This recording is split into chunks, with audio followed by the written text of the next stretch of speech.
So let's say you're trying to record your bass. Right. You have to record your bass all the time, and so do I. Mm-hmm. And I think that we take it for granted.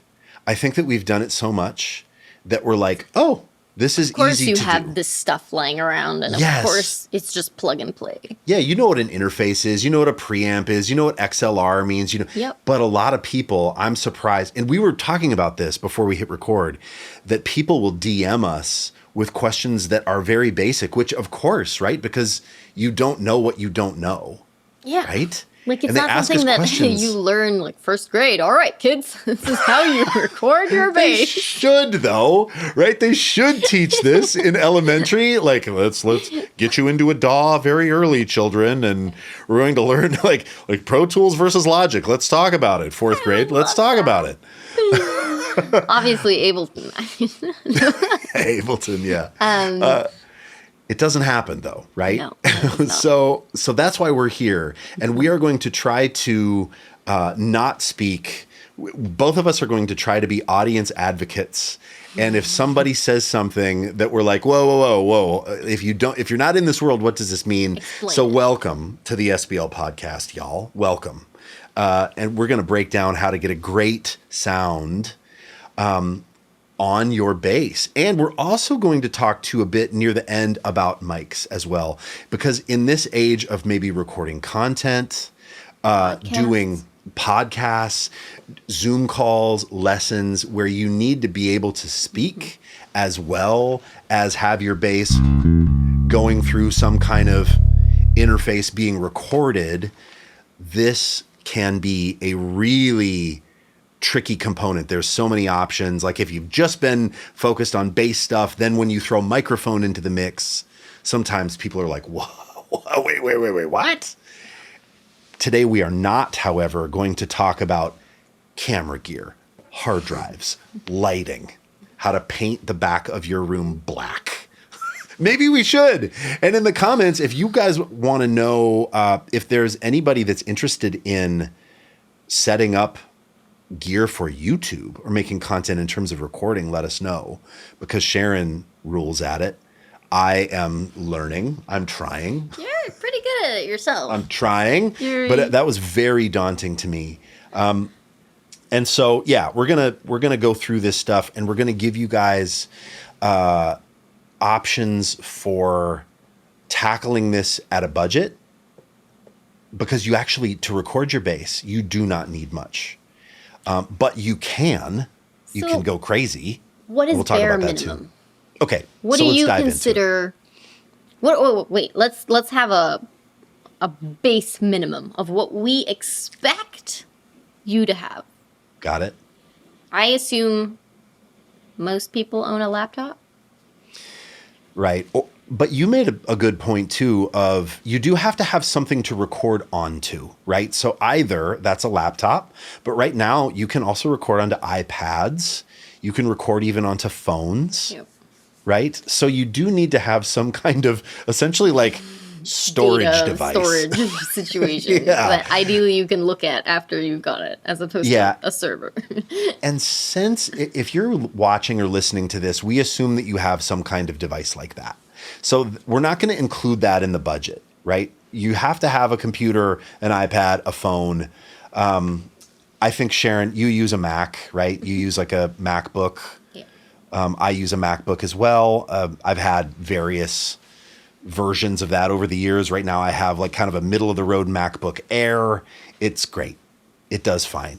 I hate buying laptops because it just does the thing that your last laptop did, but like a little better. And a little bit more money probably these days. Yes. Like every time. And then it's like, yeah, I agree. So we're assuming you're in that rat race, just like Sharon and I are. We're assuming that you have a bass already, because why would you be listening to a podcast about recording your bass if you don't have a bass? And if you don't have a bass, discourage them. Yeah. Now this is your sign. This is the universe telling you, go buy that thing in your cart. Yeah, go get that bass. And hey, if you need to watch content about buying a bass, SPL, Oh, let me tell you, we can get you to buy a bass. So just go back, scroll around, and you're going to find that. But we're assuming you have a bass, and we're also assuming that you have an instrument cable, right? The thing that you plug your bass into your amp with. But a common misconception is like people are like, hey, what amp are you using when you record this stuff? Like people ask you that, people ask me that, and we're not doing that. We're running direct, right? I don't even own an amp anymore. Really? Is that really true? I don't own an amp. Oh my Don't God, enjoy it though. You're fully now like digital. I hate it.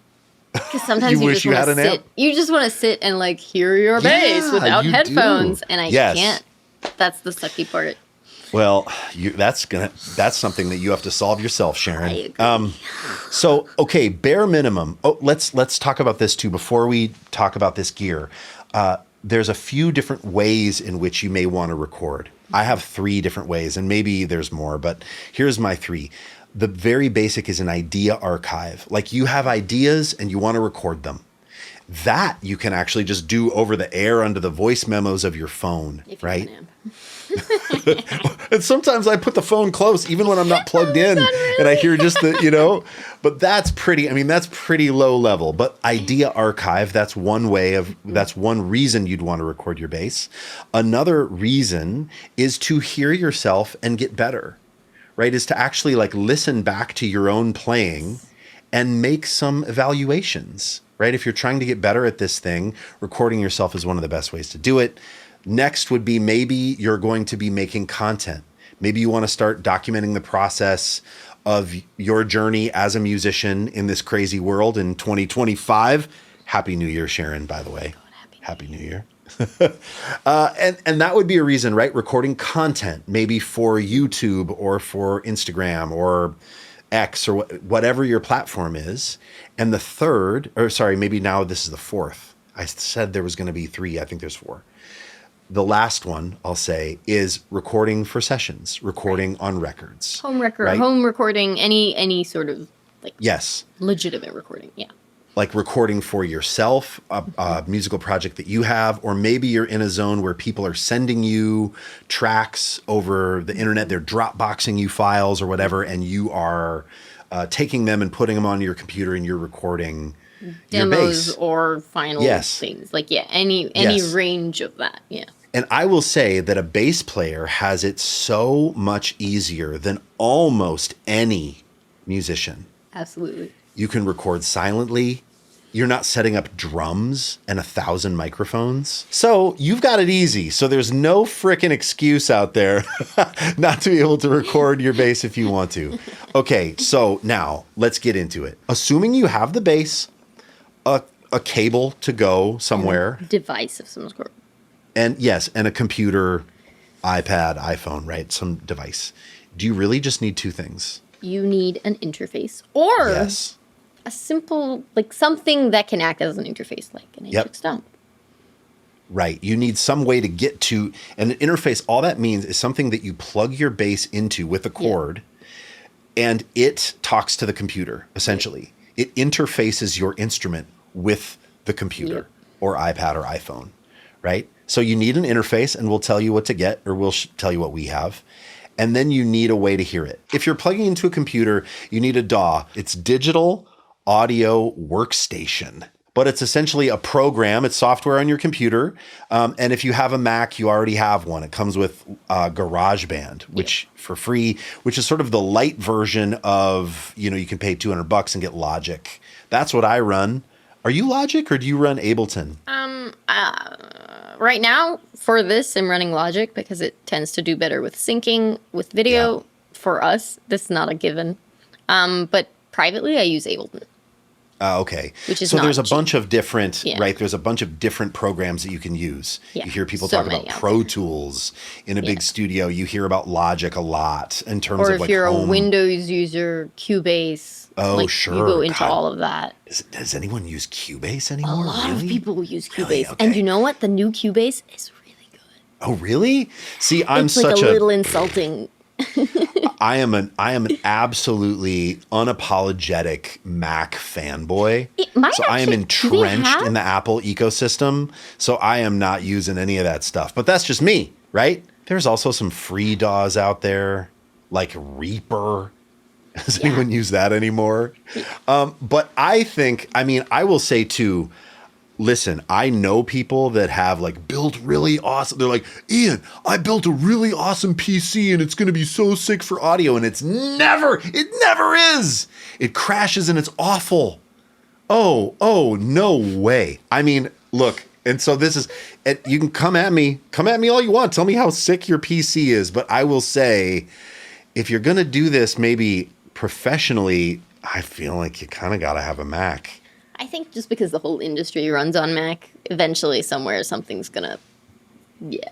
Yeah, but if you're not trying to do it professionally and you're just like recording ideas, or maybe you want to do content, whatever, record onto whatever will let you record onto it. Agreed. Yes, but I would recommend just get that crispy, MacBook Air, and you start using GarageBand, and it always works. Your life is going to be easier, I think. GarageBand is legitimately impressive. It's amazing. That thing has no business being free.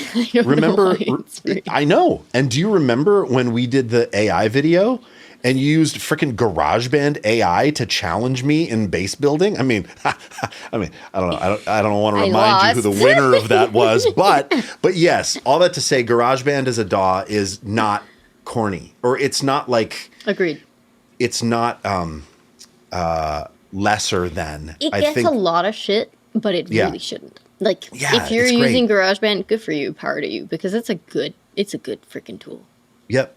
And there's more things you can do with Logic. There's more plugins you can use, and but really just overcomplicates things that are simplified in GarageBand. But in essence, you can do a lot of the things that you can do in Logic in GarageBand. It's just going to be a single button, and then you might not be able to customize it as well as you can in Logic. But if you get to the point of customization, then it'll make sense for you to put down $200 up until that point. A great way to start. And then you need a way to hear this stuff. So either the sort of more expensive option would be like studio monitors, like speakers, or in-ears or headphones. Or just headphones, yeah. Right. And like, you don't even need crazy good headphones. Totally. And, we've talked about the KZ10s or whatever, the in-ears that are $50 on Amazon. There's tons of headphones that are, under $100. Yeah. I think spending a little bit of money on this device, though, to hear yourself and to, especially with bass, low end. I have a pair of Sennheiser headphones that are great. I think they were like $250. But those KZ in-ears that we've talked about before are $50. Yeah. And that's they carry great bass. Yeah, and they sound really big in the low end. Exactly. So really, so let's break it down again. You need to buy an interface, and then you need to have a DAW, but you could have one free if you have a Mac. Yeah. And you need to buy some kind of monitoring device, headphones, in-ears, speakers. So you can get in. You want to show them your interface? We'll talk about interfaces. My little baby interface? Yeah. Or the low budget one that I have? Yeah. I love this guy. If I'd have more channels, I would use it for everything I do. Let me not block the mic. It's a PreSonus AudioBox Go. It's got two inputs. I mean, it looks like an S4, but there's two inputs. An instrument input and a mic input for XLR. We'll get to the exact cables and what they do and what they are and the difference of them in a second. So yeah, I can record literally what we're recording right now. I could record with this. So like if we just take it to bass, you can take your bass, you can plug in an instrument cable to your bass, run it to the instrument input of that. Mm-hmm. And then how does that box, Sharon, go to the computer? It's got a USB-C. Let me show it on there. It's got a USB-C input here. Okay.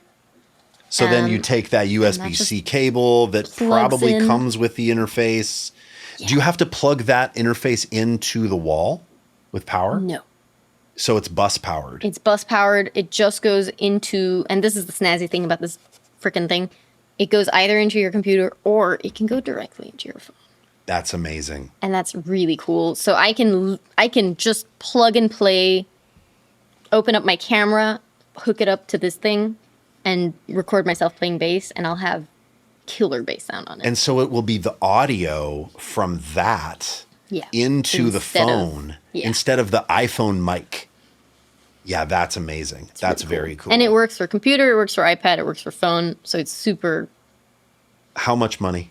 $99. Wow, $99. Yeah, let me just make sure that is 100% correct. I'm pretty sure it's very cheap. PreSonus. So Sharon's pulling that up. You can get an interface for $99 you can use it with your laptop, you could use it with your phone, iPad. Oh, what is there? Some super sale deal on it now? What? Oh my god, there is. Okay, apparently it's $80, and right now it's $69.99. God, Incredible. why don't I have affiliate stuff set up? Guys, come buy this freaking interface for me. I know. Even though I am not making money off of it, go buy it. It's so good. SBL always sponsors its own videos, guys. So something about when we talk about gear on this channel, on this podcast, it's never benefiting us. Unless we say it is. Like, I've done things where I've talked about the Mike Lull IMA5. I mean, that's my initials.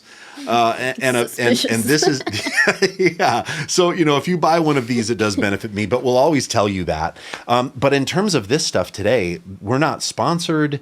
There's no one that's saying, hey, you should recommend a certain interface. This is just stuff that we use. Yeah. It's stuff that we've tested, and they are still in our arsenal because they have remained very useful over the test of time. Yeah. So you can get in. So with Sharon's rig, you can get into recording your bass $80? No, $70 right now it's $70, but apparently usually it's 80-ish.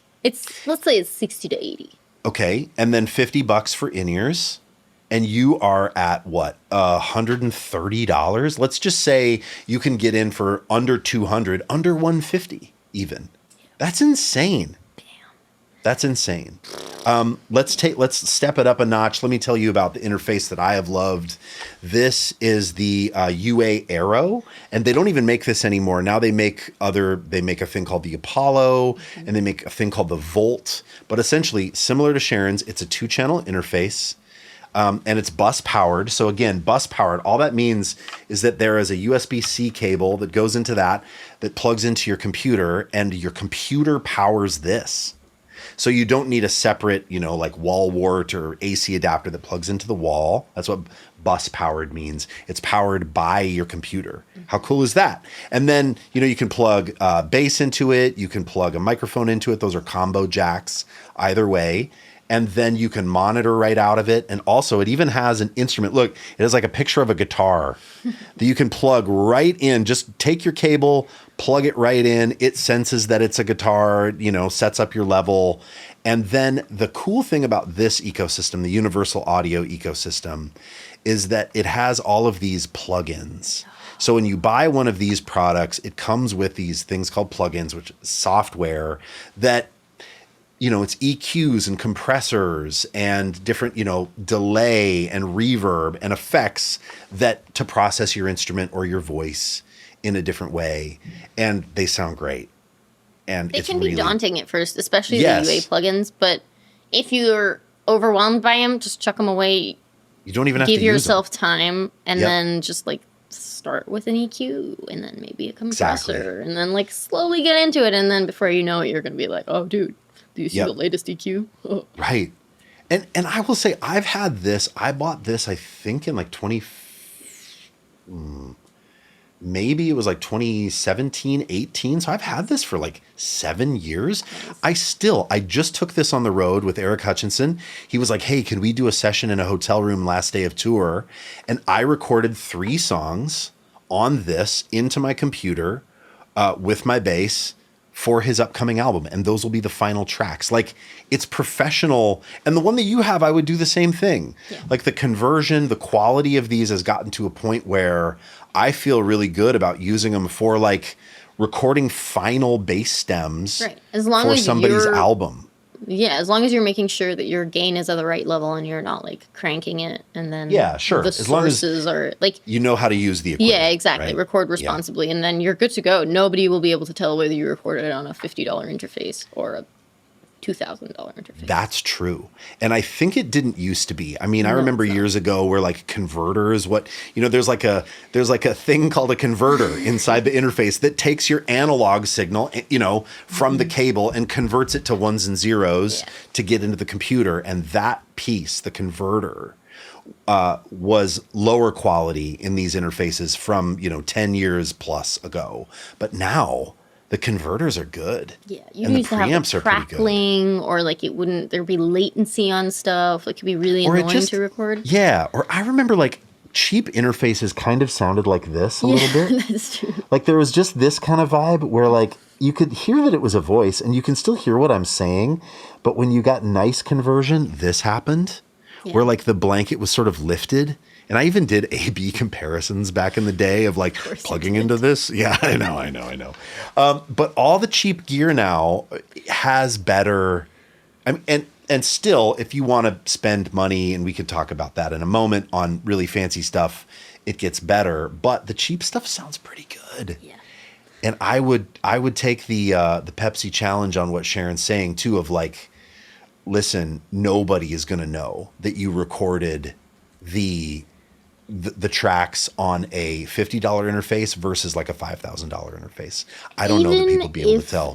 I think there might be some people who can tell, but those people who can tell also know what to do with the processing in order to bury that in a mix. Like, and I mean, if they can tell, nobody else is going to be able to tell. That is hopefully that is very clear, that you can get started for cheap. And we're going to now jump into, now what? So say you have that, what else can you do to make the process even better, more streamlined? Your workflow is better. The sounds are even better. We're going to talk about that. But I have to say, before we do that, when people would say, you got to get an interface, I was a professional musician and there was a while where I didn't know what that meant. Mm-hmm. And I didn't know like how. There was a real disconnect in me of like, how do I get that into my computer? It's Interface. not what does that mean? It's a super self-explanatory word for the thing, but it's a little too explanatory that it's a little vague again. What? You're like, what do you mean an interface? Like, an interface is so many things. Yes. And yes, like you said earlier, it interfaces your bass with your computer. Yes. And there is like, oh yeah, that's totally why it's called an interface. But I mean, an interface is so many things. It can mean so many different things. So honestly, I am not surprised that it would not like immediately like, oh yeah, an interface. Let me go buy an interface. I know. And I felt stupid. And it used to be that then you had to update drivers. And it used to be a more convoluted process. But now, if you buy, a new interface and you're running a computer with, software is up to date, you plug in, you open up your DAW, your digital audio workstation, Logic, GarageBand, and you go in and like, okay, and the computer recognizes the interface and it all starts to work. A lot of the new ones are just plug and play and it's really comfortable. Which is great. Like there might, you might have to do a little Google search here and there, but it's pretty great. So again, your bass, cable into here, USB-C into the computer, phone, iPad, open up that DAW, you're ready to record your bass. Yeah, how cool is that? Okay, let's dive in. Actually, do you want to talk about microphones quick? You want to do that? One last thing before we move on. I want to pitch this guy one more time. Yeah. Do you know what the really special thing about this guy is? Tell me. It's got built-in input monitoring. Oh, okay. So tell us what that means. So Explain there's it very clearly. What does that mean? This is an adapter for my headphones. So I put like what's it called? An 1/8 inch. Yeah, like the mini plug. And then you plug it in. And then rather than having to open up my DAW in order to hear my bass, I can just plug in here and turn up. That knob. And it's like a mini amp. So I don't need... So when I plug into the phone, I can actually hear my bass through the headphone as opposed to having to like download a skewed version of GarageBand onto my phone or something. Oh, sure. You're not having to hear it back through the phone processing. Nothing. There's no latency because I'm hearing it straight from the thing pre-processing. So if I were to put it into a DAW, if I plug in through here, as opposed to like going through the whole computer and doing like plugging in, setting my audio settings. If I plug in through here, I won't have like reverb and stuff if I'm running it through a Because track. you're just hearing the input I'm source. just hearing the bass clean. Yeah.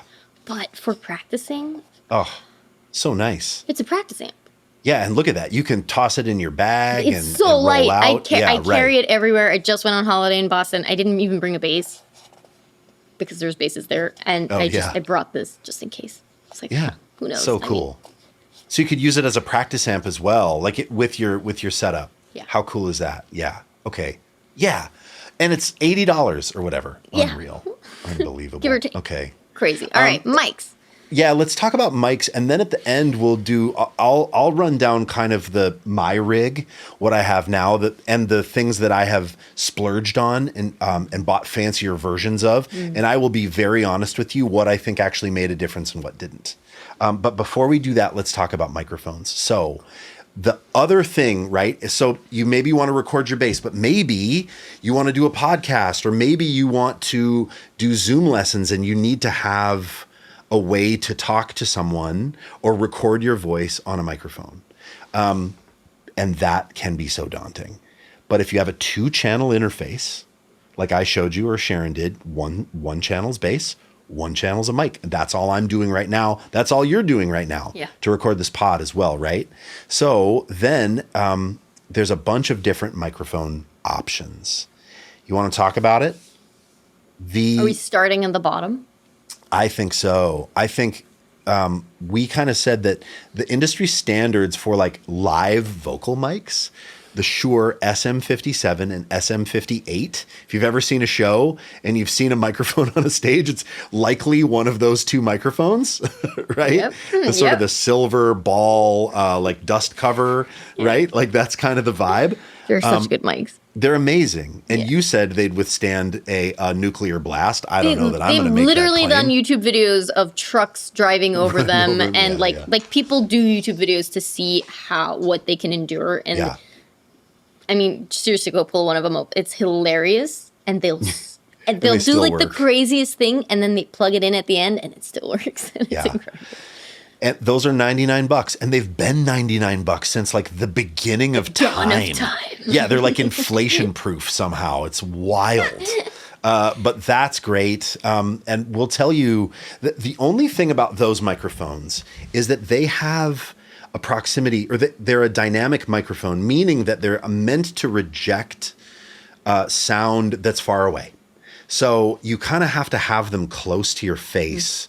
So you either have to hold it or have it on a stand that's pretty close to you.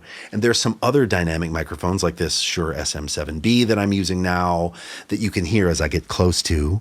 You know, the sound gets really close. But I actually think that even if you're about, I'm probably about 2 feet away right now, I really like the way this sounds as well. But this is more expensive. So you can get in a nice professional microphone for $99, right? And then you have to buy an XLR cable. That's a cable. It's a microphone cable. Sharon, do you have one laying around for the good people to see? Yes. Give me 1 second. Hell yeah. XLR. No one knows what that acronym means. No one knows. It is arbitrary. Just kidding. I'm sure it does mean something. I don't know what it means.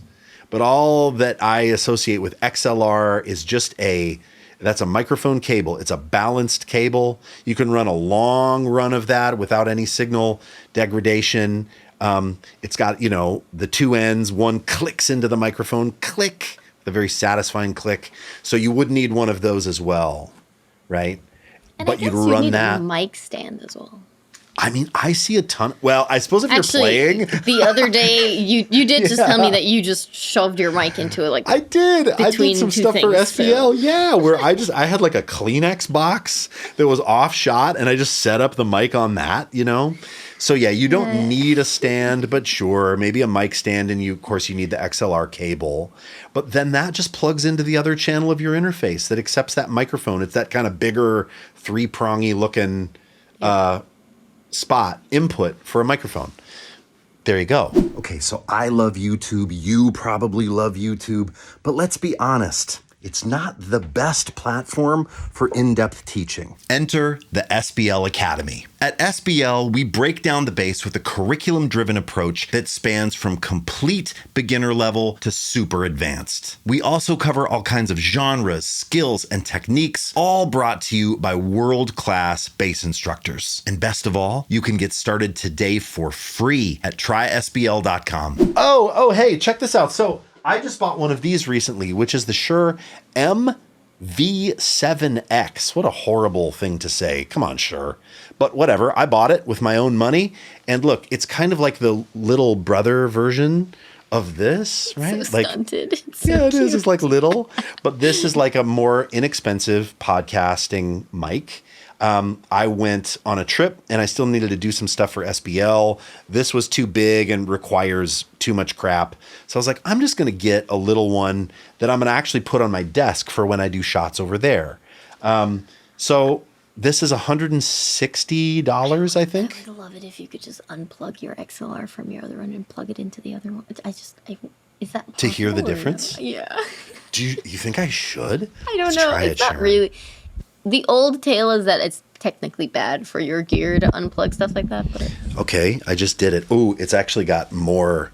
Well, there gain you on go. it. Oh, it has more wow. gain on it. It's a little bit brighter sounding to me. Agreed. Well, I don't know. What do you think? How do you think brighter? it sounds? It's brighter. There's definitely a slight difference. Yeah. If I hadn't been hearing you talk forever on the other mic, I don't think I would be bothered by this. Right. A little Yeah, bit it's of not, a little bit of EQing, and you're gonna be fine. Right. It's not bothersome for sure. Okay, hold on.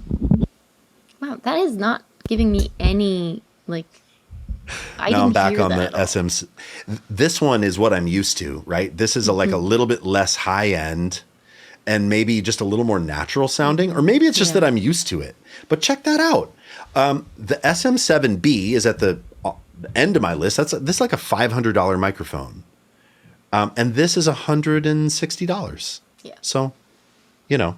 So the one that you have is, I think it technically goes for what, $300? The SM7B.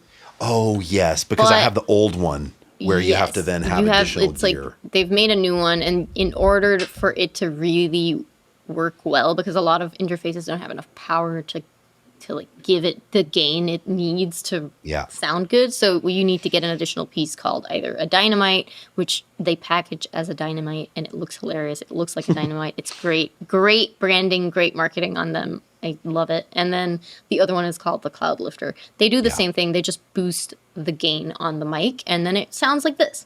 So that piece is another like $100 or something, Right. $200. So it averages out to another like $500 in total in order for the SM7B to work as a functional like studio mic. Yes, because And now then what they have is the SM7DB, 7DB, which I guess is a pun for DB. I don't Decibel? know. It has to be. Otherwise, it's kind of a waste. But that's the one I have. It's the newer one.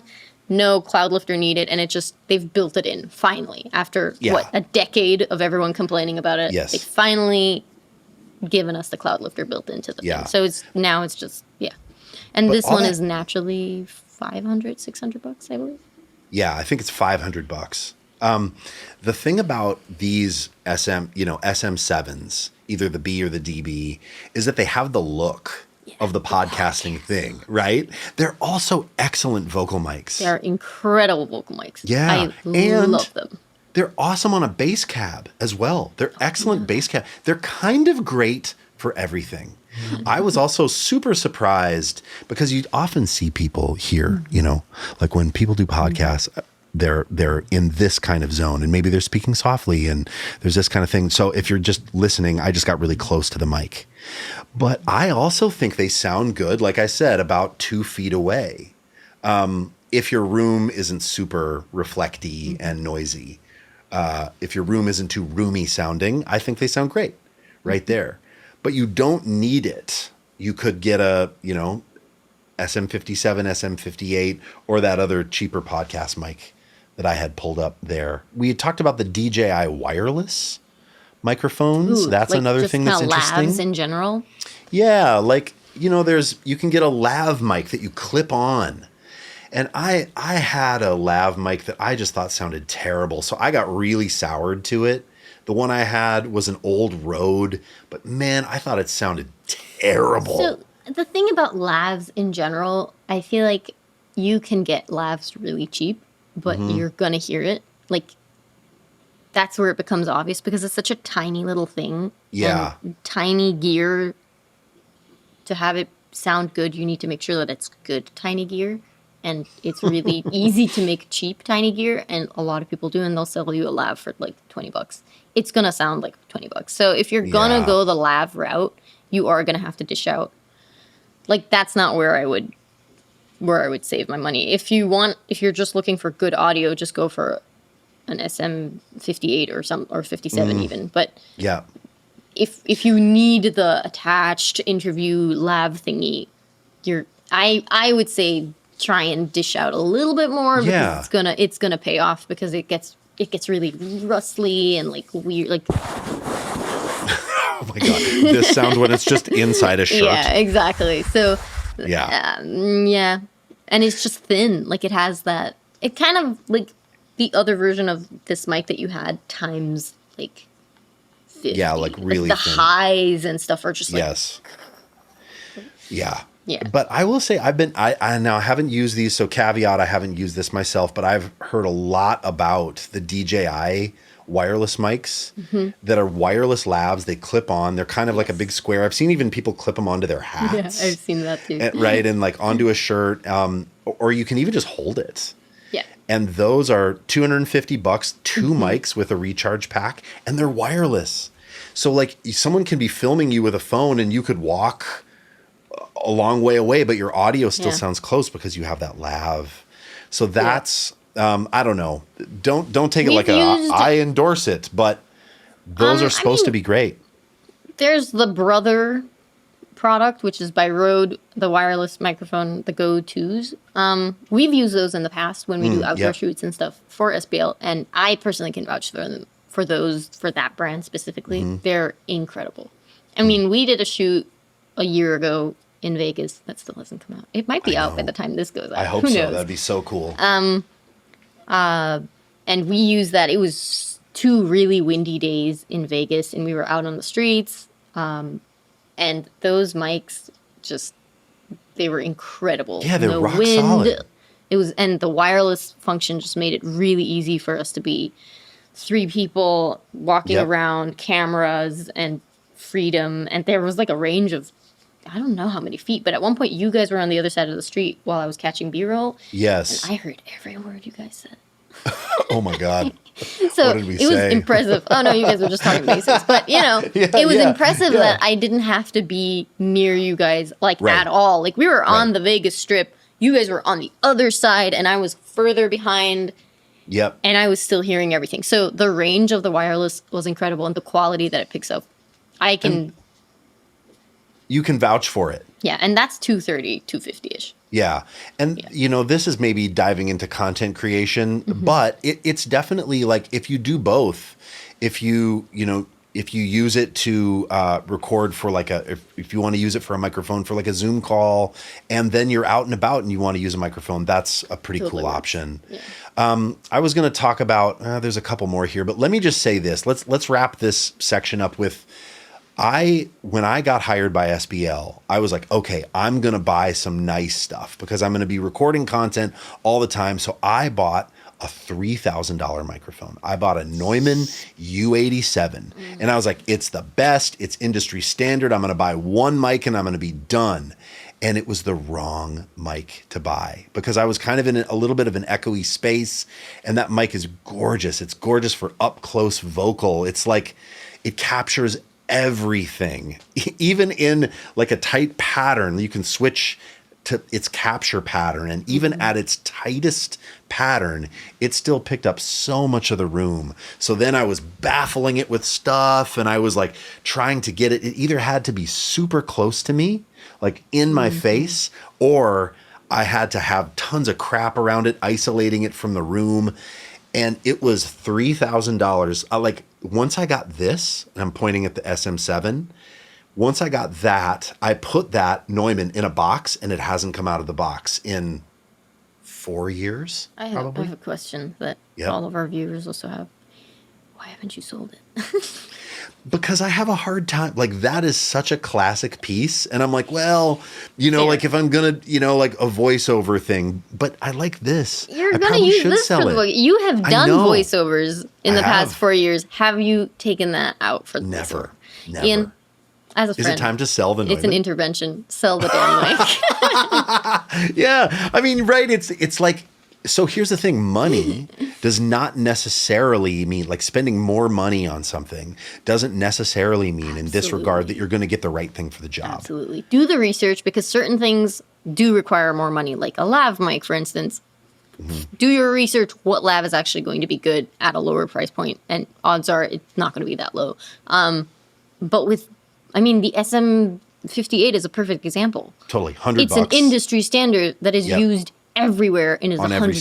stage. There's Yes. no reason for you to not have that mic if you use mics. Like, it's cheap. Yes. You can use it for everything. If you're using it for a podcast, I might add on like a pop filter or something so that you get Yep. rid of like S's and stuff. Like, we have these, like what's the material? Windscreen. Sponge kind of thingies. Yeah. Yeah. So that's But kind that of just comes with the acting- mic. Exactly. Yeah. But if you get like a 57, 58, you won't have those. So Oh, that's right, like an right, right. additional like $15 that you just add onto your Amazon order and you got Yeah. it. But And money sometimes is not the determining factor as to whether audio gear is most of the time good or bad. And I mean, we know that with basses as well. true. My Squire. Yeah, your Squire is ripping. Like, It's- it's awesome. Yeah. So Yes.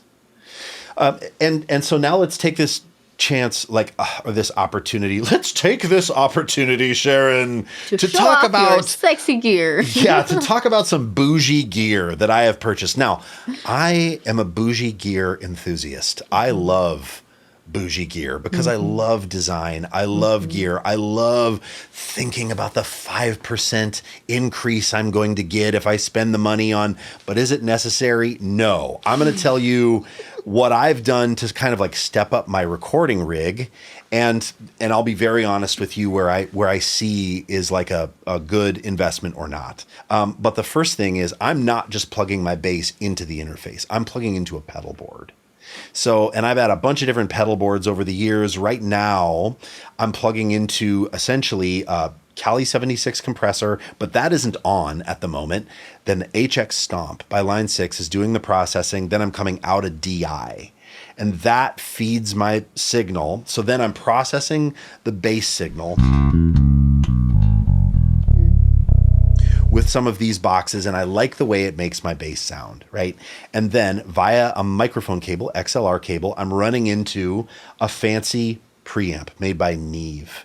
And that's sitting at my desk. So I've got like a fancy audio desk made by Output that I bought because I'm at that desk a lot, recording tracks or just working on music or working on scripts.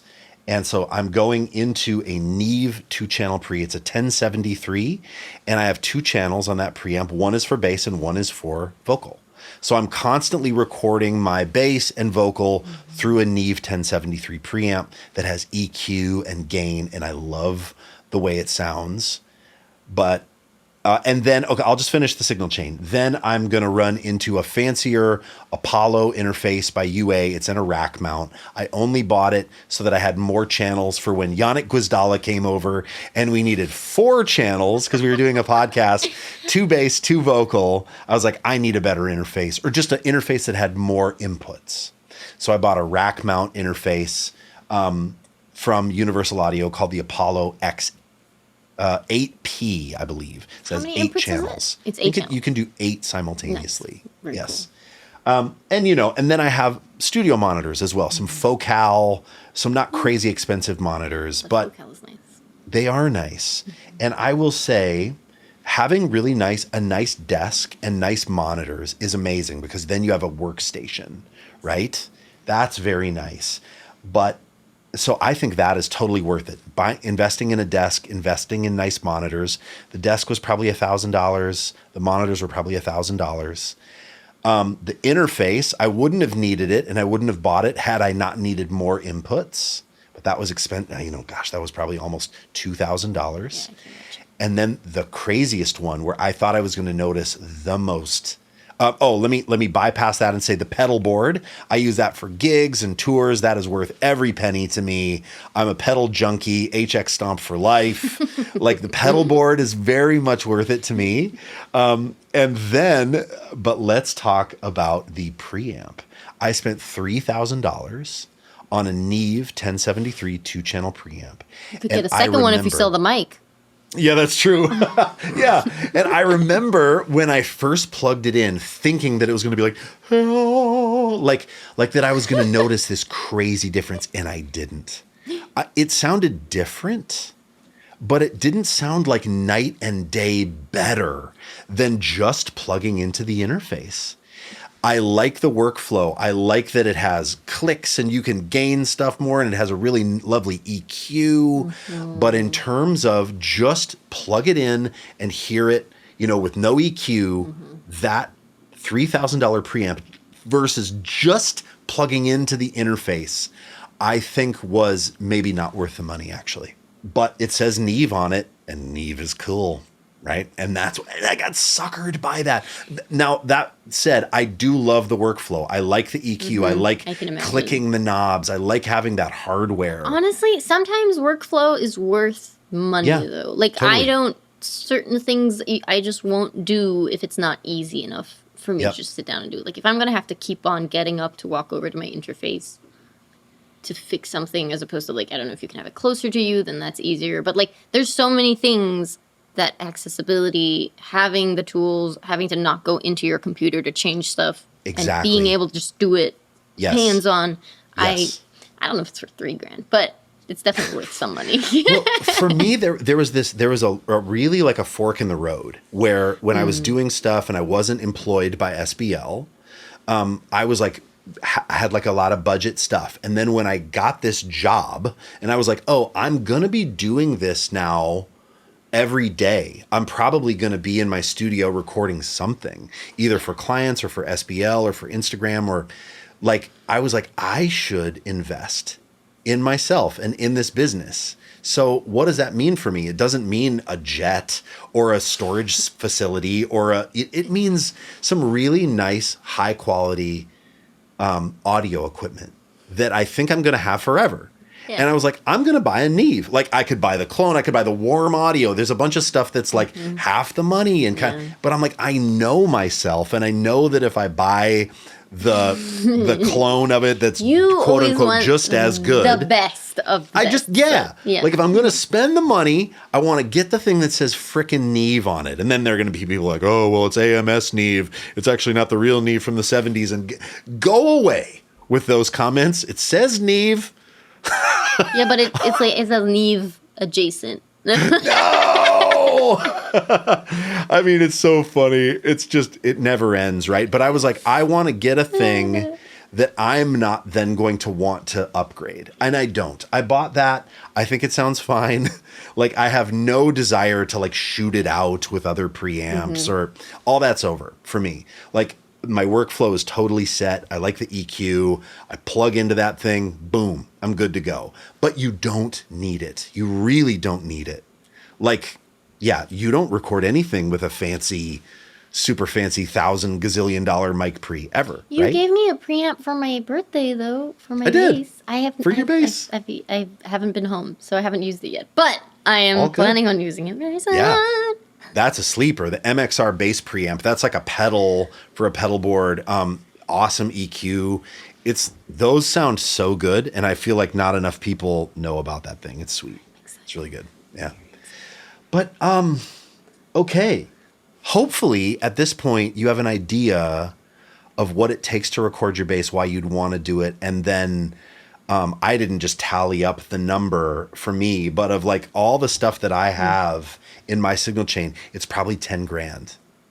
And, like from a bougie bass through pedals, through the fancy preamp and the desk and I might even have closer to 20 in the signal chain.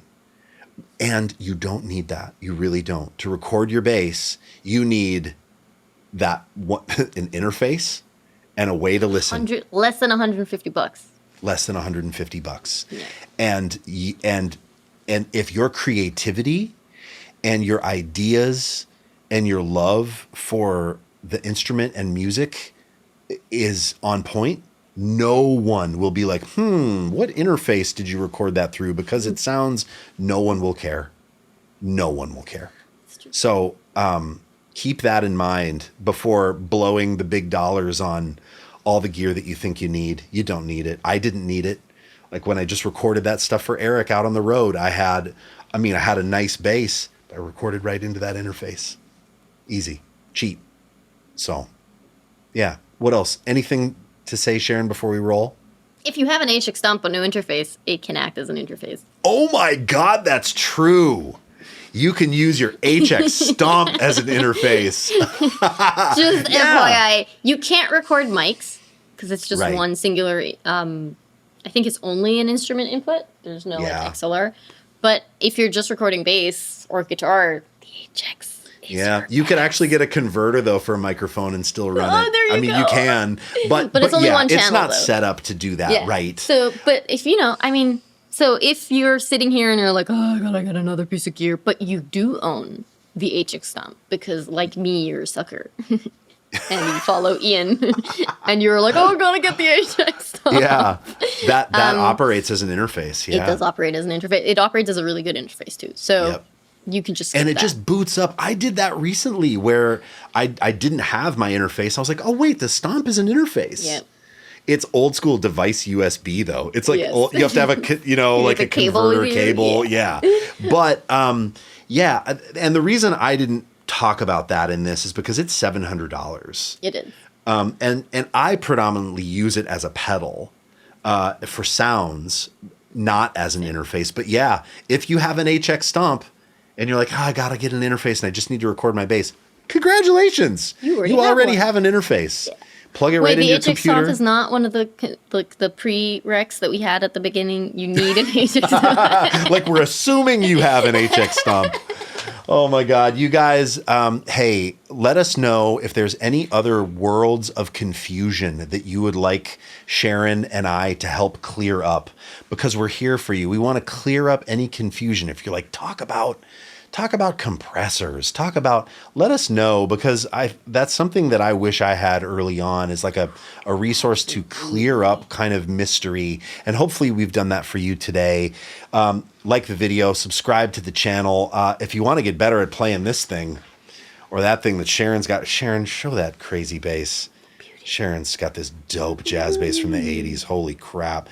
You want to get better at actually playing this thing and not just recording it, you go to scottsbasslessons.com. You got a free 14-day trial there. Check us out. There's a lot that you can do there that will really help you understand a lot about this instrument and about how to make music on this instrument, which is what we all want to do, right? And then record it and send your tracks across the world to great effect. Create a legacy long after you're gone. Your bass tracks, Sharon, will survive. How cool is that? Now he's gonna get dramatic. Yeah, but I think it might be true. Okay, you guys, thank you so much. I've been Ian Martin Allison. This is Sharon Reynolds, and we will see you in the next one. Bye-bye.